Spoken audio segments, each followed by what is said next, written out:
देखिए ये question PMT 2012 NEET से पीएमटी हो गया, मतलब 2012 में पीएमटी हुआ करता था, all India pre medical test, बाद में नीट कर दिया गया था। ठीक है, पहले अलग अलग स्टेट्स अपने हिसाब कराते थे, सीबीएसई अलग कराती थी, बाद में ये कहा गया सब नीट से करेंगे।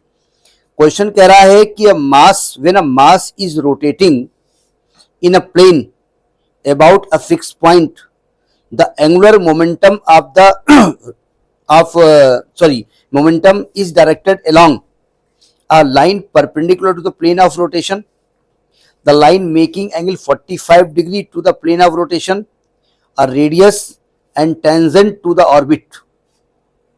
क्या कह रहा है पहले ये समझिएगा। एंगुलर मोमेंटम का फार्मूला क्या होता है? एंगुलर मोमेंटम का फार्मूला L बराबर होता है मोमेंट ऑफ लीनियर मोमेंटम होता है ना, यानी R क्रॉस P, यही होता है ना। अगर हम डायरेक्शन की बात करें तो R क्रॉस P होता है ना, तो R क्रॉस P क्या होता है? mv होता है। m तो यहां पर कांस्टेंट है, m से कोई मतलब तो है नहीं, ठीक है, तो m तो बाहर निकाल दो और R क्रॉस V हो गया। जरा समझने की कोशिश करो, आपका जो टेबल है वो एक प्लेन है ना, लिखा ना। अब क्वेश्चन पढ़ लेते हैं। लिखा है mass is rotating in a plane, आपका टेबल है, उस पे आप एक पॉइंट पे एक धागा बांधिए, ऐसा देखिए जरा, और दूसरा पार्टिकल ऐसे बांध के घुमाइए टेबल पे। तो ये टेबल, ये मैं फिलहाल अपने बोर्ड को टेबल मानता हूँ, ये प्लेन है, ठीक है, ये रेडियस है, ये पार्टिकल v वेलोसिटी से चल रहा है और ये r है, और इसका angular momentum r cross v है। r क्रॉस v की डायरेक्शन क्या होती है? What is the direction of, भाई जो r क्रॉस v की डायरेक्शन है वही l की डायरेक्शन, सही कह रहा हूं मैं। जब ये वेक्टर क्वांटिटी है तो जो r क्रॉस v की डायरेक्शन है वही आपकी l की डायरेक्शन है। तो क्या बता सकते हैं r क्रॉस v की डायरेक्शन क्या होगी? मालूम है a क्रॉस v की डायरेक्शन क्या होती है?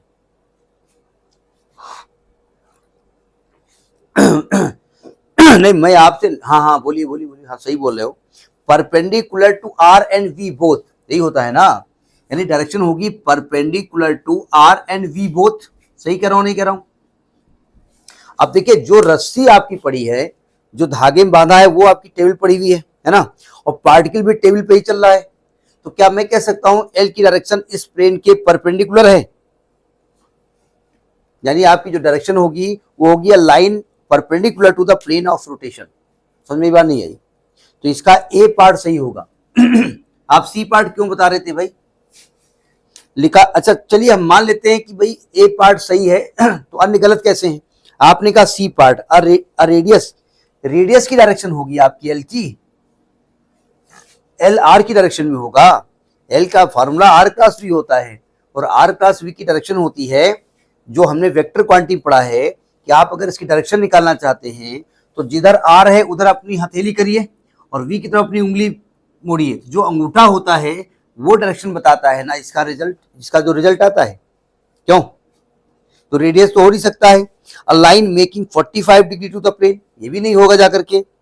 Tangent to the orbit, tangent की डायरेक्शन में तो वेलोसिटी है, अगर वेलोसिटी की डायरेक्शन में इसकी डायरेक्शन कहां हो जाएगी? आर क्रॉस वी है। ये समझ में आई बात? आई नहीं आई भाई? जैसे कहीं पर अगर ऑप्शनल है, अगर अल्टरनेट या ऑप्शन दिए गए हैं और मैथमेटिकल और नहीं है, थ्योरेटिकल है, तो अगर एक ऑप्शन आपने सही लिखा है तो अन्य ऑप्शन को देखना पड़ेगा कि आखिर वो गलत क्यों है, what is the reason that they are not right, they are not correct. ये ध्यान रखिएगा, ठीक है। तो दिस इज पीएमटी 2012 क्वेश्चन, ठीक है।